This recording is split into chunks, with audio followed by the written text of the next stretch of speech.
നമസ്കാരം. എൻ്റെ പേര് ദിവ്യാണ്. ഞാൻ ഇന്ന് പരിചയപ്പെടുത്താൻ പോകുന്ന ആസനം അർദ്ധ മത്സ്യേന്ദ്രാസന.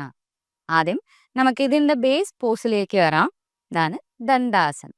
ദെൻ നമുക്ക് വലത് കാലൊന്ന് ബെൻഡ് ചെയ്ത് കൊണ്ടുവരാം. ദെൻ ഇടത് കാലിനോട് ക്രോസ് ചെയ്ത് വെക്കാം.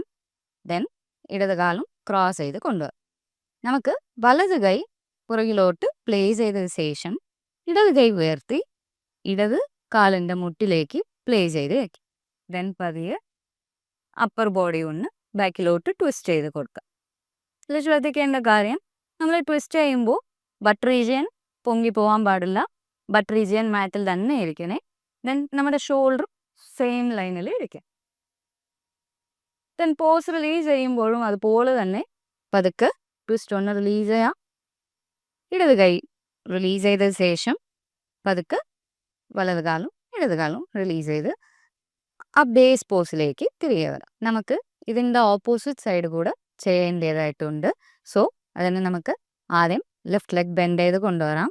ആസ് ദ സെയിം നമ്മൾ റൈറ്റിൽ എങ്ങനെ ചെയ്തത് അതുപോലെ തന്നെ ലെഫ്റ്റ് ലെഗ് ആദ്യം ക്രോസ് ചെയ്ത് കൊണ്ടുവന്ന ശേഷം റൈറ്റ് ലെഗ് ക്രോസ് ചെയ്യാം.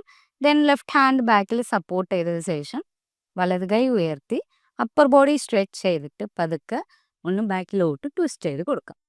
ദെൻ നമ്മുടെ ഷോൾഡർ സ്ട്രെയിറ്റ് ലൈനിൽ ഉണ്ടോ എന്ന് ഒന്ന് നോക്കിക്കൊള്ളണേ. അതായത് നമ്മുടെ ഷോൾഡർ താഴോട്ട് ഡ്രോപ്പ് ചെയ്യാൻ പാടില്ല. ദെൻ സ്ക്വീസ് ചെയ്ത് മുകളിലോട്ട് പൊക്കി വെക്കാനും പാടില്ല. ഷോൾഡർ സ്ട്രെയിറ്റ് ലൈനിലായിട്ട് തന്നെ ഇരിക്കും. ദെൻ ഇനി പതുക്കെ ഓരോ കൈകളായിട്ട് റിലീസ് ചെയ്ത് കൊണ്ടുവരാം. ദെൻ ലെഗും റിലീസ് ചെയ്ത് ആദ്യത്തെ ബേസ് പോസിലേക്ക് വരും.